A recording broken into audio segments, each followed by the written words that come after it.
नमस्कार दोस्तों, डेट है आज की 2 फरवरी 2021 और स्वागत है आपका एडिटोरियल डिस्कशन में। आज देखो सारे जो आर्टिकल्स हैं वो बजट से संबंधित हैं। इतने सारे आर्टिकल्स को हम एक सेशन में तो डिस्कस नहीं कर सकेंगे, 2 सेशंस में इनको हम डिस्कस करते हैं। तो ये पहला पार्ट है बजट की डिस्कशन का, जिसमें हम 2-3 आर्टिकल डिस्कस करेंगे और बचे हुए आर्टिकल्स आज ही शाम को जो नेक्स्ट वीडियो आएगी हम उनमें डिस्कस करेंगे। चलिए डिस्कशन स्टार्ट करते हैं। फर्स्ट इंपॉर्टेंट आर्टिकल बजट में फिस्कल कंजर्वेटिविज्म पर फोकस से संबंधित है। आप जीएस पेपर 3 के इस टॉपिक से आर्टिकल को रिलेट कर सकते हो। ये सारे एस्पेक्ट्स हम कवर करेंगे इस आर्टिकल की डिस्कशन में। देखो, सबसे पहले तो हम आर्टिकल के टाइटल में जो ये वर्ड है फिस्कल कंजर्वेटिविज्म, इसका ही मतलब जान लेते हैं। क्या मतलब है इसका? देखो, जब सरकार की फिस्कल पॉलिसीज में 2 प्रिंसिपल्स की झलक देखने को मिलती है। एक तो सरकार ज़्यादा टैक्स कट करती है और दूसरा सरकार अपनी स्पेंडिंग को कंट्रोल करती है, यानी सरकार कम खर्चा करती है। जब सरकार की फिस्कल पॉलिसीज में इन 2 प्रिंसिपल्स पर ज़्यादा फोकस होता है तो मतलब सरकार की जो फिलॉसफी है वो फिस्कल कंजर्वेटिविज्म की है। वैसे आपके दिमाग में शायद एक क्वेश्चन जरूर आया होगा कि टैक्स को कट करेंगे तो रेवेन्यू सरकार को कम मिलेगा ना, यानी दिस मीन्स सरकार खर्चा ज़्यादा कर रही है। तो ये कैसे पॉसिबल हो सकता है कि सरकार टैक्स को भी कट कर दे और अपने खर्चे को भी कंट्रोल कर ले? देखो, आपने इकोनॉमिक्स में एक कर्व के बारे में सुना होगा, लाफर कर्व, कि सरकार जब टैक्स इंक्रीज करती है ना तो कुछ समय के लिए तो सरकार को ज़्यादा रेवेन्यू प्राप्त होता है, लेकिन एक लेवल से ज़्यादा जब टैक्स रेट इंक्रीज की जाती है तो रेवेन्यू कम मिलना स्टार्ट हो जाता है। ये इस प्रकार की लाफर कर्व आपने पढ़ी होगी। ऐसा देखो इसलिए होता है क्योंकि टैक्स रेट अगर एक लेवल से ज़्यादा इंक्रीज होती है ना तो लोगों के पास ज़्यादा काम करने का इंसेंटिव नहीं रहता। उनको लगता है कि यार हम 10 रुपये कमाएंगे, 3 तो सरकार ले जाएगी, इससे अच्छा थोड़ा कमा लेते हैं, संतुष्ट रहते हैं। ज़्यादा कमाएंगे तो ज़्यादा सरकार को देना पड़ेगा। तो इस चक्कर में सरकार को फिर कम रेवेन्यू प्राप्त होता है जब एक लेवल से ज़्यादा टैक्स रेट इंक्रीज होती है। तो फिस्कल कंजर्वेटिविज्म का मतलब आप समझ गए, 2 प्रिंसिपल्स पर आधारित है, टैक्स को कट करना और अपनी स्पेंडिंग को यानी खर्चे को कंट्रोल करना। सरकार का फोकस इस बजट में फिस्कल कंजर्वेटिविज्म पर ज़्यादा है, ऐसा राइटर का मानना है। राइटर कहते हैं, देखो पिछले साल जब कोविड-19 की महामारी आई थी तो विभिन्न देशों ने काफ़ी एक्सपेंडिचर अपना इंक्रीज किया था ताकि इकोनॉमी में डिमांड क्रिएट की जा सके, और अगर डिमांड इंक्रीज होती है तो मतलब इकोनॉमिक एक्टिविटीज़ ज़्यादा होती हैं और इकोनॉमिक सिचुएशन इंप्रूव होती है, मतलब इकोनॉमी फिर से पटरी पर आती है। लेकिन इंडियन गवर्नमेंट ने ज़्यादा अपने फिस्कल डेफिसिट को इंक्रीज नहीं होने दिया। ऐसा क्यों? क्योंकि देखो, अगर फिस्कल डेफिसिट एक लेवल से ज़्यादा इंक्रीज होता है ना तो इसके भी काफ़ी सारे नुकसान हैं। जैसे अगर आमदनी अठन्नी खर्चा वाली सिचुएशन है, सरकार 100 रुपये कमा रही है, 108 मान लीजिए खर्च कर रही है, तो 8 रुपये तो सरकार को उधार लेने पड़ेंगे ना। और अगर सरकार 8 रुपये उधार लेती है मार्केट से तो फिर प्राइवेट सेक्टर के पास ऑप्शन कम उपलब्ध होंगे उधार लेने के, क्योंकि ज़्यादा उधार तो सरकार ने ले लिया, प्राइवेट सेक्टर आसानी से उधार ले नहीं सकेगी। अगर प्राइवेट सेक्टर उधार ले नहीं सकेगी मार्केट में तो फिर वो इन्वेस्ट कैसे करेगी, और वो इन्वेस्ट नहीं करेगी तो फिर इकोनॉमिक एक्टिविटीज़ कैसे इंक्रीज होंगी। और भी काफ़ी नुकसान होते हैं अगर फिस्कल डेफिसिट बहुत ज़्यादा बढ़ता है। इंटरेस्ट रेट्स पर प्रेशर इंक्रीज होता है और इन्वेस्टर्स के लिए लोन लेना महंगा हो जाता है, और इन्वेस्टमेंट पर जो रिटर्न है वो भी कम हो जाता है। ज़्यादा नॉन डेवलपमेंट एक्सपेंडिचर होता है, जबकि होना ये चाहिए डेवलपमेंट एक्सपेंडिचर ज़्यादा होना चाहिए। इन्फ्लेशन बढ़ जाती है, देश की इकोनॉमी में क्रेडिबिलिटी भी कम हो जाती है, फिर देश को लोन मिलना कम हो जाता है, मुश्किल हो जाता है, और इन्वेस्टर्स कम देश में इन्वेस्ट करते हैं। तो ये सारे नुकसान होते हैं फिस्कल डेफिसिट इंक्रीज होने से, इसलिए सरकार ने फिस्कल डेफिसिट को इंक्रीज नहीं होने दिया। आप मतलब समझ गए ना? यहां पर देखो 2 व्यूज हैं अलग अलग। एक प्रकार के इकोनॉमिस्ट ये बोलते हैं कि आप फिस्कल डेफिसिट को इंक्रीज होने दीजिए, अभी समय है, क्योंकि अभी इकोनॉमी में डिमांड क्रिएट करनी है, इकोनॉमी को फिर से पटरी पर लाना है। लेकिन दूसरा व्यू ये कहता है, नहीं भैया नहीं, आप फिस्कल डेफिसिट को ज़्यादा इंक्रीज मत होने दीजिए। फिस्कल डेफिसिट इंक्रीज होगा तो ये सारे नुकसान होंगे, क्रेडिट रेटिंग एजेंसीज हमारी रेटिंग्स घटा देंगी और इन्वेस्टमेंट नहीं आएगी, इसलिए हम फिस्कल डेफिसिट को ज़्यादा नहीं बढ़ने देंगे। इसके बाद देखो राइटर जिनका व्यू ये है कि सरकार ने इस बजट में फिस्कल कंजर्वेटिविज्म पे फोकस किया है, अपने व्यू के पक्ष में आर्गुमेंट्स देना स्टार्ट करते हैं। जैसे उनका सबसे पहला आर्ग्यूमेंट स्पोर्ट मेजर्स से संबंधित है। देखो पिछले साल जब कोविड-19 आया था तो सरकार ने मनरेगा और फूड सब्सिडीज पर अपना एक्सपेंडिचर इंक्रीज कर दिया था, जो कि करना भी था सिचुएशन को देखते हुए। बट देखो सरकार ने अब इस साल ये मान लिया है कि मनरेगा और फूड सब्सिडीज पर हमने जितना खर्चा पिछले साल किया था उतने खर्चा करने की आवश्यकता नहीं है। अब धीरे धीरे सब कुछ नॉर्मल हो गया है। इसके अलावा थोड़ा बहुत तो खर्चा इंक्रीज किया है, बट और काफ़ी सारी दूसरी स्कीम्स पर सरकार ने खर्चा कम कर दिया है। जैसे एग्जाम्पल दिया जाता है मनरेगा प्रोग्राम का। पिछले साल देखो मनरेगा पर जो खर्च आया वो था 1,11,500 करोड़। और देखो जब बजट पिछले साल प्रेजेंट किया गया था तब तो पता नहीं था ना कि कोविड-19 आएगा, तो उस समय तो मनरेगा के लिए एलोकेट किए गए थे सिर्फ 61,500 करोड़। और जबकि बात करें उससे पिछले साल की यानी 2019 में एक्चुअल में कितना खर्चा हुआ मनरेगा पर, यह है 71,687। अब देखो राइटर का यह मानना है जब पिछले साल एक्चुअल में 1,11,500 करोड़ रुपए मनरेगा पर खर्च किए गए तो सरकार को इतने ही रुपए एलोकेट करने चाहिए थे मनरेगा के लिए इस साल भी। लेकिन 2021-22 के लिए सरकार ने मनरेगा के लिए 73,300 करोड़ रुपए एलोकेट किए हैं, जो कि ऑलमोस्ट 40,000 करोड़ कम है 1,11,500 करोड़ के आंकड़े से। ठीक इसी प्रकार से इवन फूड सब्सिडी के खर्चे को भी सरकार कंट्रोल कर रही है। पिछले साल यानी 2020-21 में फूड सब्सिडी पर खर्चा आया 4,22,618 करोड़, लेकिन 2021-22 में सरकार ने 2,42,836 करोड़ रुपए एलोकेट किए हैं फूड सब्सिडी के लिए। इसका मतलब क्या है? याद कीजिए, फिस्कल कंजर्वेटिविज्म का क्या मतलब होता है? फिस्कल कंजर्वेटिविज्म का मतलब यही तो होता है ना, दो प्रिंसिपल्स होते हैं। एक प्रिंसिपल अपने खर्चे को कंट्रोल करना, तो सरकार खर्चे को कंट्रोल कर रही है। सरकार को यह लगता है कि पिछले साल जो ये एक्स्ट्रा मेजर्स किए गए थे, सपोर्ट प्रोवाइड की गई थी वल्नरेबल सेक्शंस को, इस साल उसकी आवश्यकता नहीं पड़ेगी क्योंकि इकोनॉमी जो है फिर से पटरी पर अब आने लगी है। इसके बाद आर्टिकल में हेल्थ स्पेंडिंग की बात की जाती है। देखो इस साल सरकार ने department of health and family welfare के लिए कितने रुपए एलोकेट किए हैं? 71,269 करोड़। ये कम है। कम कैसे हैं मैं आपको बताता हूं। पिछले साल सरकार ने department of health and family welfare के लिए रुपए एलोकेट किए थे 65,000 करोड़। और एक्चुअल में कितने खर्च हुए ये देखो बाद में पता लगता है ना। यानी सरकार ने देखो पिछले साल के बजट में तो सोच लिया कि हम इतने खर्च करेंगे, एस्टिमेट लगा लिया, लेकिन आपको पता है कोविड-19 की महामारी आ गई, तो अगले साल के बजट में रिवाइज्ड एस्टिमेट सरकार करती है कि एक्चुअल में देखो इतने खर्च हुए। हमने सोचा तो ये था कि 65,000 खर्च करेंगे, लेकिन एक्चुअल में रिवाइज्ड एस्टिमेट में सरकार बताती है कि खर्च ज्यादा हुए हैं 78,866 करोड़। ये पिछले साल का फिगर है। अब देखो पिछले साल के फिगर को देखते हुए सरकार को कम से कम इससे या फिर इससे तो ज्यादा एलोकेट करने चाहिए था ना, लेकिन सरकार ने इससे कम एलोकेट किए हैं। कितने? 71,269 करोड़।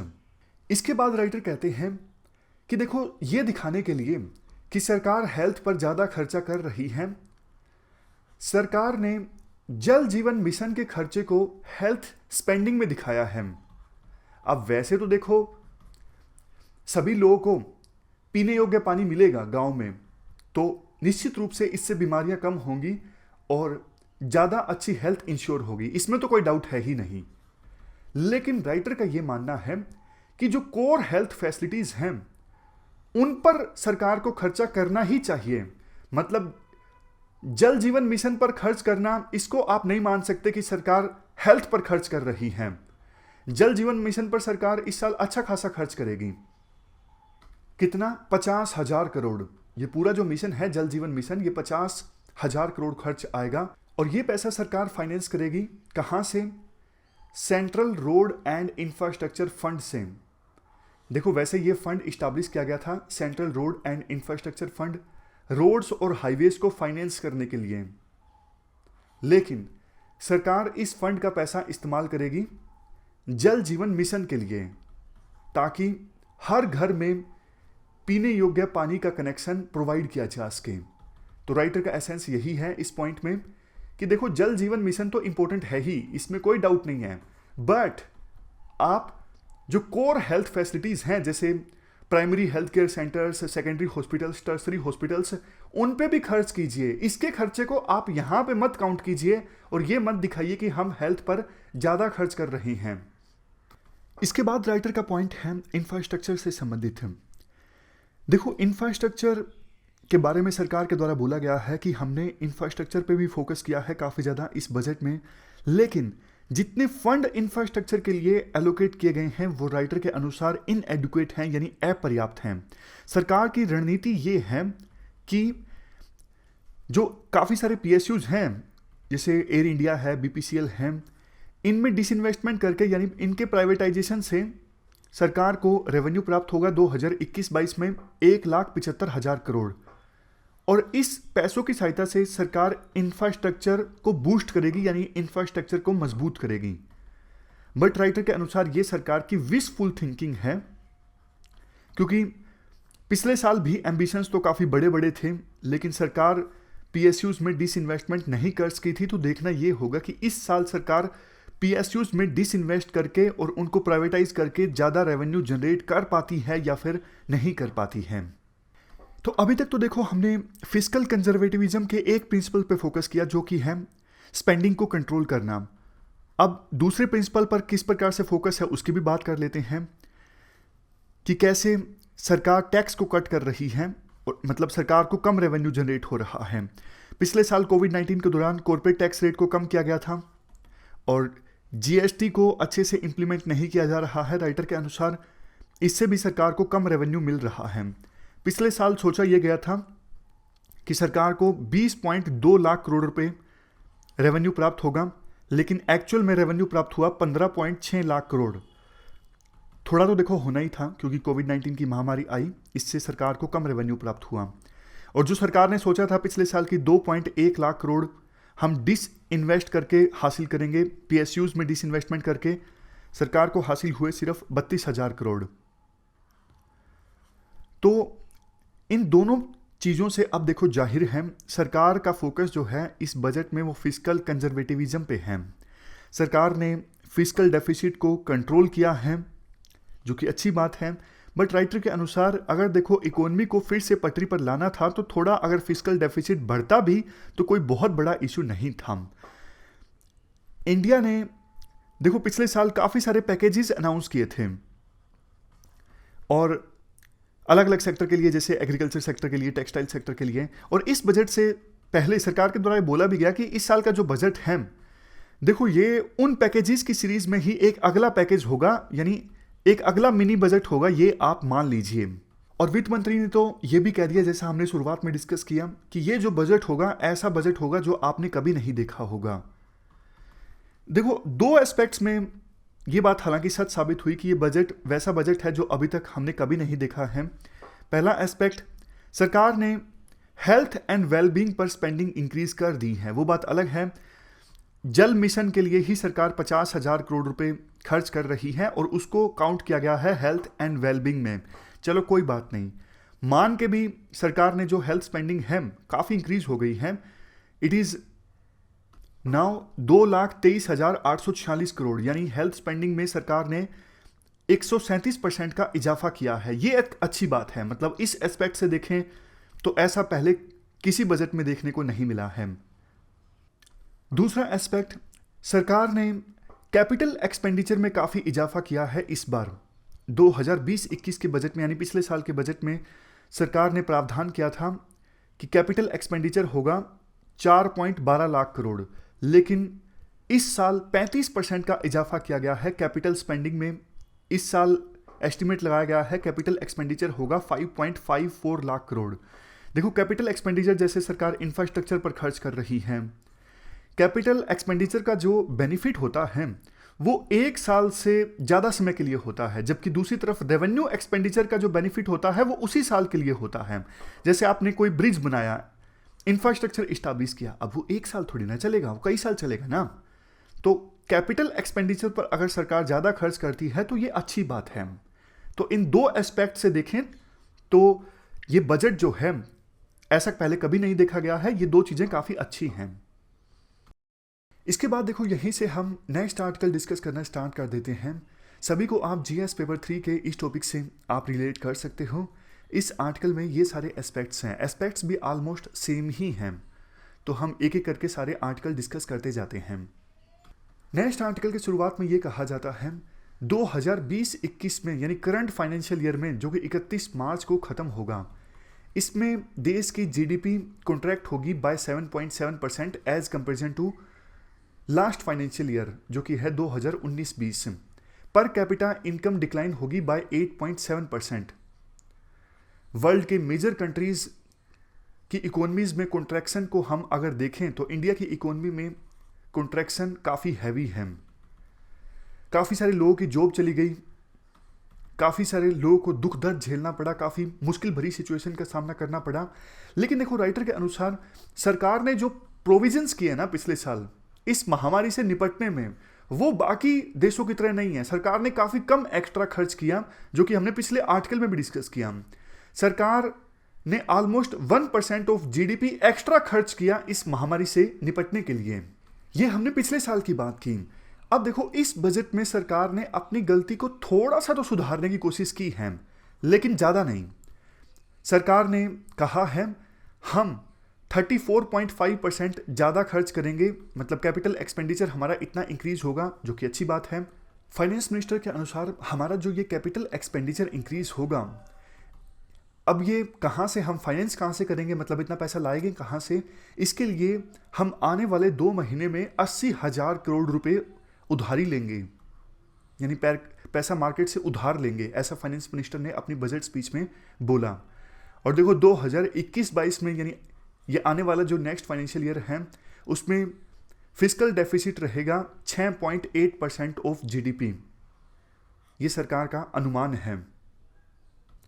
स्टेट्स को भी मौका दिया गया है कि आप भी ज़्यादा खर्च कर सकते हैं, यानी फिस्कल डेफिसिट आपका भी बढ़ सकता है, कोई दिक्कत नहीं है, लेकिन आप ज़्यादा अगर एक्सपेंडिचर करो तो वो कैपिटल एक्सपेंडिचर ज़्यादा होना चाहिए। फॉर एग्जांपल जैसा हमने डिस्कस किया, इंफ्रास्ट्रक्चर जैसी चीज़ों पे आप ज़्यादा खर्च करो, जिसका बेनिफिट लंबे समय तक देखने को मिलेगा। इसके साथ ही वित्त मंत्री ने अपनी बजट स्पीच में ये भी अनाउंस किया कि देखो इंफ्रास्ट्रक्चर को फाइनेंस करने के लिए हम एक नया डेवलपमेंट फाइनेंशियल इंस्टीट्यूशन इस्टेब्लिश करेंगे। फिर से बोलता हूं, वित्त मंत्री ने अपनी बजट स्पीच में यह भी अनाउंस किया कि इंफ्रास्ट्रक्चर को फाइनेंस करने के लिए हम एक नया डेवलपमेंट फाइनेंस इंस्टीट्यूशन इस्टेब्लिश करेंगे, जिसका नाम होगा national bank for financing infrastructure and development. इस इंस्टीट्यूशन को 20,000 करोड़ के कैपिटल बेस के साथ इस्टेब्लिश किया जाएगा और इस national bank for financing infrastructure and development का लैंडिंग टारगेट होगा 5 लाख करोड़ आने वाले 3 सालों में। तो इस आइडिया की तारीफ की जाती है राइटर के द्वारा। राइटर का यह मानना है, देखो इंफ्रास्ट्रक्चर के लिए ना लोन आसानी से मिलता नहीं है। क्यों नहीं मिलता, मैं आपको एग्जांपल की सहायता से बताता हूं। आप देखो बैंक में पैसा जमा कराते हो, एसबीआई में, एचडीएफसी में, जिस भी बैंक में आपका खाता है, आप थोड़े समय बाद उस पैसे को निकलवा लेते हो जैसे ही आपको जरूरत पड़ती है। मतलब आप लंबे समय तक अपना पैसा नहीं रखते कॉमर्शियल बैंक में। तो कॉमर्शियल बैंक को पता है कि लंबे समय तक अगर हम लोन देंगे किसी प्रोजेक्ट के लिए तो दिक्कत आ जाएगी, लिक्विडिटी का मिसमैच हो सकता है। और इंफ्रास्ट्रक्चर के लिए अगर लोन दिया जाए तो देखो थोड़े रिटर्न्स भी कम मिलते हैं। तो इंफ्रास्ट्रक्चर के लिए लोन आसानी से मिलता नहीं है, इसीलिए ये जो नया डेवलपमेंट फाइनेंशियल इंस्टीट्यूशन इस्टेब्लिश किया जाएगा, ये एक अच्छा आइडिया है। पिछले दशक में ज़्यादा इंफ्रास्ट्रक्चर हमारा इस्टेब्लिश नहीं हो सका, इसके लिए एक चीज़ ये भी रिस्पॉन्सिबल है कि इंफ्रास्ट्रक्चर को इस्टेब्लिश करने के लिए ज़्यादा लॉन्ग टर्म क्रेडिट अवेलेबल था नहीं। बैंकों का नॉन परफॉर्मिंग एसेट वैसे ही बढ़ा हुआ था, इस वजह से वो फ्रेश लोन नहीं देना चाहते थे नया इंफ्रास्ट्रक्चर क्रिएट करने के लिए। बट देखो यहां पर एक कंसर्न ये है, ये जो प्रपोज्ड डेवलपमेंट फाइनेंस इंस्टीट्यूशन है ना, इसमें पैसा कहां से आएगा? इसमें पैसा आएगा फॉरेन पोर्टफोलियो इन्वेस्टमेंट से। ये एक काज ऑफ कंसर्न है, चिंता का विषय है। क्यों?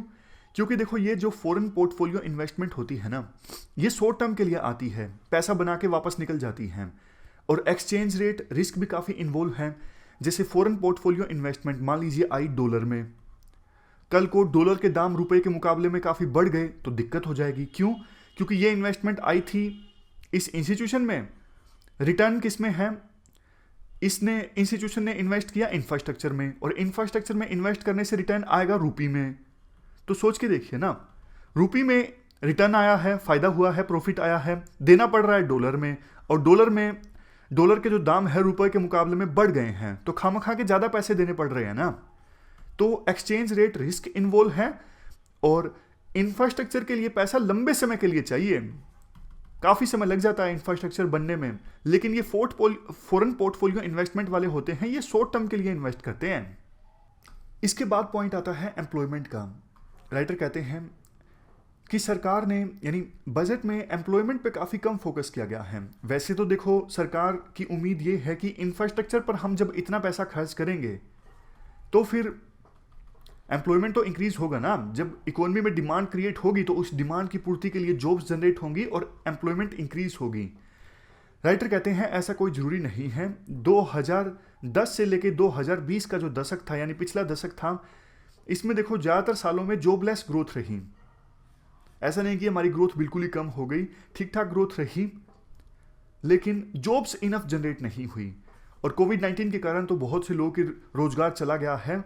तो सरकार को कोई अच्छा सा एम्प्लॉयमेंट प्रोग्राम लॉन्च करना था, लेकिन सरकार ने इस पर ज़्यादा फोकस किया नहीं है। सरकार ने एज्यूम कर लिया है कि हम इंफ्रास्ट्रक्चर पर ज़्यादा खर्च करेंगे तो जॉब्स जनरेट हो जाएंगी।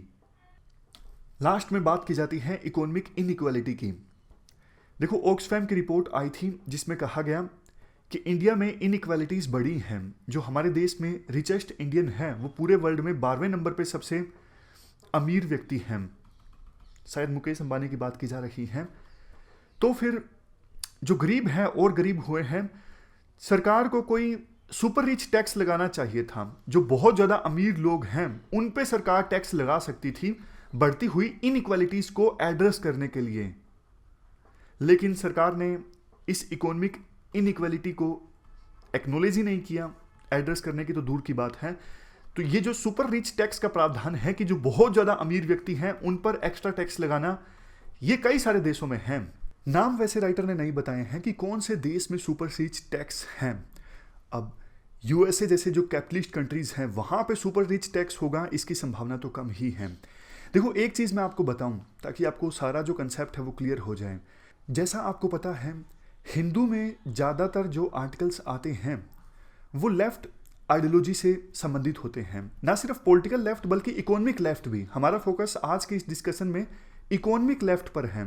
इकोनॉमिक लेफ्ट मतलब सरकार अपने पीएसयूज ज़्यादा ना बेचे, ज़्यादा से ज़्यादा स्कीम्स लॉन्च की जाए, फ्री मार्केट इकोनॉमी पर भी सरकार ज़्यादा फोकस ना करे। ये सारी बातें जो हैं वो इकोनॉमी में लेफ्ट आइडियोलॉजी के लोग बोलते हैं, जबकि इकोनॉमी में राइट आइडियोलॉजी वाले लोग फ्री मार्केट इकोनॉमी पे फोकस करते हैं। जैसे उनके लिए एग्रीकल्चर जो रिफॉर्म्स हैं वो अच्छे हैं, सरकार को कम से कम बिजनेस करना चाहिए, बिजनेस में सरकार का कोई बिजनेस नहीं है। ये सारी बातें बोली जाती हैं किसके द्वारा? वो लोग जो फ्री मार्केट इकोनॉमी को सपोर्ट करते हैं, यानी इकोनॉमिकली राइट। अगर आप इसको ज़्यादा कंफ्यूज नहीं करना चाहते हो तो आप सिंपल भाषा में बोल सकते हो, इकोनॉमिकली लेफ्ट मतलब कम्युनिज्म, सोशलिज्म, ये सब आइडियोलॉजीज, और इकोनॉमिकली राइट मतलब capitalism, free market economy, liberalism, ये सब आइडियोलॉजीज। ये देखो सिर्फ क्लासिफिकेशन के लिए है। वैसे तो अब आपको भी पता है कि यूएसए भी अब पूरी तरह से कैपिटलिस्ट कंट्री तो नहीं है। यूएसए ने भी काफ़ी सारे लेफ्ट के एलिमेंट्स को अपनाया है, जैसे लेबर राइट्स का ख्याल रखना। एक स्कीम थी जिस पे काफ़ी डिस्कशन हुई थी, आपको शायद याद होगा, ओबामा हेल्थ केयर स्कीम। अब कायदे से तो ओबामा हेल्थ केयर जैसी स्कीम कैपिटलिस्ट कंट्री में नहीं होनी चाहिए, यूएसए जैसे देश में, लेकिन है। यानी कि यूएसए भी अब पूरी तरह से कैपिटलिस्ट तो नहीं है, कुछ कुछ थोड़े बहुत से एलिमेंट्स जो हैं वो उन्होंने लेफ्ट के भी अपनाए हैं। बट देखो, कम्युनिज्म का जो मॉडल है ना, पूरी तरह से कहीं भी सफल नहीं हुआ है। सेकेंड वर्ल्ड वॉर के बाद काफ़ी सारे देशों में कम्युनिज्म आया। जैसे आज के समय में आपको एग्जाम्पल दूं, क्यूबा में, वेनेजुएला में, यहाँ पे अब कम्युनिज्म है। और इन देशों का क्या हाल है वो आपको पता है। क्यूबा में आप देखोगे ना तो आपको बहुत ज़्यादा हैरानी होगी कि एक आम आदमी एक कार भी किराए पे नहीं ले सकता। मतलब छोटी से छोटी चीज़ पे वहाँ पे गवर्नमेंट का कंट्रोल है। सिम वहाँ पे इतना ज़्यादा महंगा है, इतना ज़्यादा महंगा है, आप सोच भी नहीं सकते। मतलब आपको लगेगा अरे 3000 का सिम, पूरी तरह से फेल ये देश हैं। इकोनॉमी की हम बात करें, वैसे उनका चल रहा है अपने हिसाब से, उनको अच्छा लगता है, वो अलग बात है, लेकिन आप अपने से कंपेयर करोगे तो आपको क्यूबा का सिस्टम बिल्कुल भी पसंद नहीं आएगा। और वेनेजुएला में तो क्या हालात हैं आपको पता ही है, उनकी करेंसी की कीमत आसमान छू रही थी, मतलब 10,000 की एक पेंसिल। तो कहने का मतलब देखो ये है, ऐसा तो कोई देश नहीं है जो पूरी तरह से कम्युनिस्ट हो, पूरी तरह से सोशलिस्ट हो और उसने बहुत अच्छी डेवलपमेंट हासिल की हो। ऐसा कोई देश आपको मुश्किल से देखने को मिलेगा। चाइना का आप वैसे एग्जाम्पल देना चाहोगे तो आपका एग्जाम्पल गलत हो जाएगा। चाइना बेशक कहने को कम्युनिस्ट देश है, लेकिन 1978 से ही चाइना ने अपनी इकोनॉमी को ओपन करना स्टार्ट कर दिया था। जो रिफॉर्म्स हमारे देश में 1991 में आए थे ना, वो रिफॉर्म्स चाइना में 1978 से स्टार्ट हो गए थे। तो उसने अपनी इकोनॉमी को बहुत ओपन कर रखा है। और अब अगर आपके मन में ये क्वेश्चन आया है तो आइडियोलॉजी क्या ये फ्री मार्केट वाली अच्छी है ज़्यादा, जो यूएसए ने फॉलो करके रखी है? देखो ये तो बहुत लंबी डिबेट है, लेकिन फैक्ट्स कम से कम यही बताते हैं कि ये फ्री मार्केट इकोनॉमी वाली जो जी मॉडल जो है ये ज़्यादा सफल साबित हुआ है विभिन्न देशों के लिए। लेकिन जो ये लेफ्ट विंग वाले हैं ना, सोशलिज्म वाले, इनका प्रेशर रहना चाहिए। प्रेशर मतलब ये बोलते रहते हैं राइटर की स्कीम चलाओ, सब्सिडी दो, गरीब लोगों के लिए कुछ करो। तो एटलीस्ट सरकार पे कुछ प्रेशर क्रिएट रहता है कि हाँ कुछ तो करना है। अगर फ्री मार्केट इकोनॉमी पूरी तरह से आ जाएगी ना, इससे तो फिर इनइक्वालिटीज इंक्रीज हो जाएगी। अब कहने का मतलब ये है, होनी तो फ्री मार्केट इकोनॉमी चाहिए। फ्री मार्केट इकोनॉमी से विभिन्न देशों में डेवलपमेंट आई है, इवन इंडिया में भी 1991 के बाद हमारी इकोनॉमी ग्रोथ रेट तेजी से बढ़ी है जब हमने हमारी इकोनॉमी को ओपन किया। बट देखो ये जो इकोनॉमिकली लेफ्ट वाले लोग हैं ना, जो ये मांग करते हैं कि सरकार गरीब लोगों के लिए कुछ करे, सब्सिडीज दे, स्कीम्स चलाएं, इन लोगों का प्रेशर भी थोड़ा थोड़ा रहना चाहिए। क्योंकि पूरी तरह से फ्री मार्केट इकोनॉमी जब होगी तो फिर तो इनइक्वालिटीज काफ़ी ज़्यादा आ जाएंगी ना, जैसे यूएसए में भी देखने को मिला। तो इसलिए जब इकोनॉमिकली लेफ्ट वाले लोग बार बार ये मांग करते हैं कि आप सब्सिडीज दो, आप स्कीम्स चलाओ, तो सरकार पे थोड़ा सा प्रेशर आता है। फिर सरकार कुछ करती है, मतलब उनको वैसे तो वोट भी लेने हैं डेमोक्रेसी में, लेकिन जब सरकार स्कीम्स चलाती हैं ताकि गरीब लोग जो बेसिक एमिनिटीज हैं उनको वो मिले, वो अपना जीवन यापन चला सके। ये मॉडल अभी विभिन्न देशों के लिए ठीक ठाक साबित हुआ है कि आप रखो फ्री मार्केट इकोनॉमी, लेकिन कम से कम सभी लोगों के लिए थोड़ा बेसिक तो आप करते रहो कि वो अपना जीवन यापन चला सकें। ऐसा नहीं कि बिल्कुल ही छोड़ दो गरीब लोगों के, भैया आपको अपना अपना देखना है, हम कुछ नहीं करेंगे, फ्री मार्केट इकोनॉमी है, जो जितना कमाएगा वो ठीक है। ये मॉडल तो देखो बिल्कुल सही नहीं है। आज का जो टाइम है उसमें हम किसी को भी नहीं छोड़ सकते, मतलब ये ह्यूमन डिग्निटी के भी अगेंस्ट हो जाएगा अगर गरीब लोगों को उनके दम पे छोड़ दिया जाए। और देखो ये लॉजिकली भी गलत है, चलो सारी एथिक्स के हिसाब से, मोरालिटी के हिसाब से, उन चीज़ों के हिसाब से गलत है, इकोनॉमी के हिसाब से भी गलत है। इकोनॉमी के हिसाब से कैसे गलत है? देखो गरीबी ज़्यादा होगी तो समाज में अनरेस्ट पैदा होगा, क्राइम इंक्रीज होंगे। तो आप बताओ, जिस समाज में क्राइम ज़्यादा होंगे, जिस समाज में अनरेस्ट ज़्यादा होगा, क्या वो समाज तरक्की कर सकता है? तो फिर तो ओवरऑल ही इकोनॉमी पर नेगेटिव इंपैक्ट पड़ेगा ना। जिस समाज में क्राइम ज़्यादा होंगे, अनरेस्ट ज़्यादा होगा, तो ये हर लिहाज से गलत है अगर सरकार गरीबी खत्म करने के लिए कदम नहीं उठाती है। तो अभी हम हमारी डिस्कशन को यहीं समाप्त करते हैं। आज ही सेकंड पार्ट आएगा बजट से संबंधित डिस्कशन का। फिलहाल इस डिस्कशन में इतना ही है। Thank you very much for discussion.